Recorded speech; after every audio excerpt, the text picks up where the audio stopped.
Hey, good morning, Trojans. It's Tuesday, the day before Thanksgiving.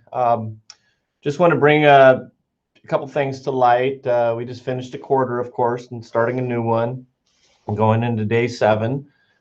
Should be a great day today. We do have Troy time today, as you know.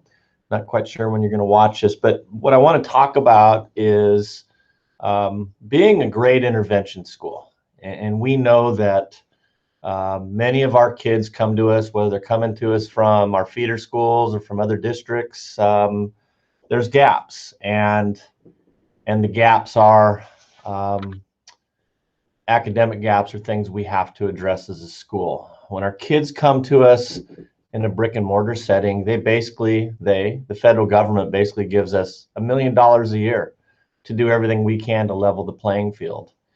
And the beauty of being in a Title I school, not a targeted Title I school, but a targeted Title I school, is all kids reap the benefits of those $1 million, and how we kind of dole those out, and what kind of supports we can have for them. We do know that through some pretty well done research over the years, that any type of intervention we can do during the school day is going to be more effective than anything we can offer outside of the school day.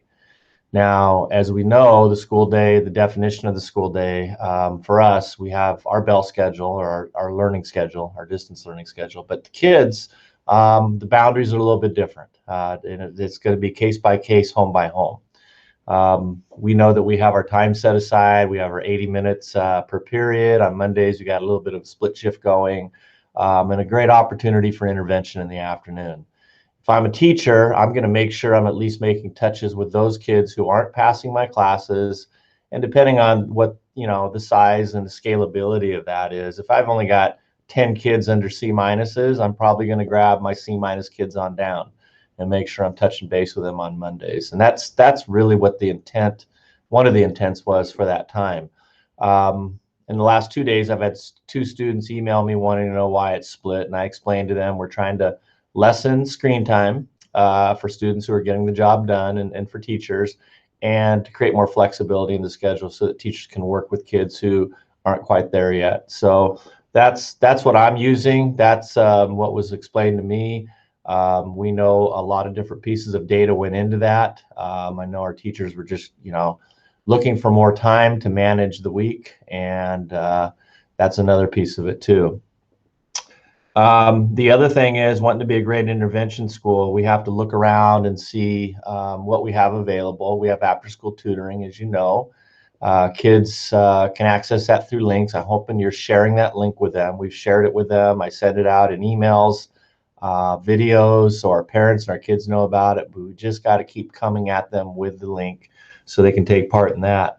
The other thing is an administrative team that we are doing currently, and the district is doing, said the whole nation, is we're looking at grades, and we're trying to learn. We're trying to figure out the whys and the whats. And if you look across our district, schools have a few less kids attaining credit. But what's really interesting is the spike in A's have gone up measurably.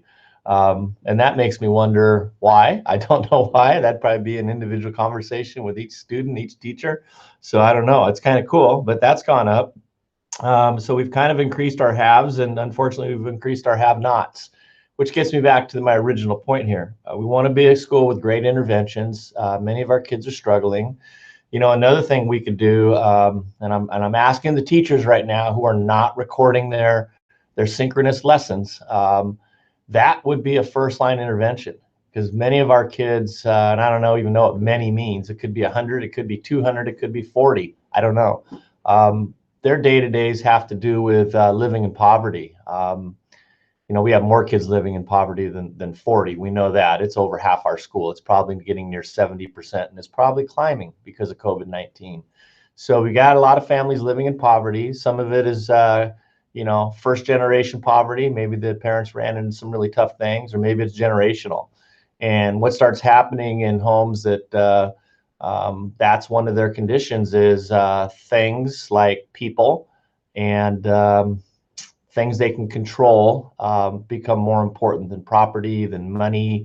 And I guess, and this is the researcher Ruby Payne, if you haven't read any of her work on poverty and working with impoverished students. But it's just a different game, you know, when you wake up in the morning and you're a student and you've got younger siblings and your parents are hopefully going off to work of some type. Your job is to take care of the kids. And secondarily to that, you can get your education. And, you know, I'm overgeneralizing here, but I just want to really paint the picture that some of our kids, school is not their number one priority. It can be become more of a priority if we make those access points available to them. So again, if you're not recording, I'm going to ask you that you do. Can't make you do that. Administratively, we're trying to model that through async learning. We've got our booster session set up. We've always done YouTube videos on our staff meetings so that people can catch up with those. And part of that is, especially the booster sessions, we want to make sure that, you know, the 45 minutes on a Tuesday that you absolutely can't give up, you still have access to what was happening during that time, because we feel it's that important.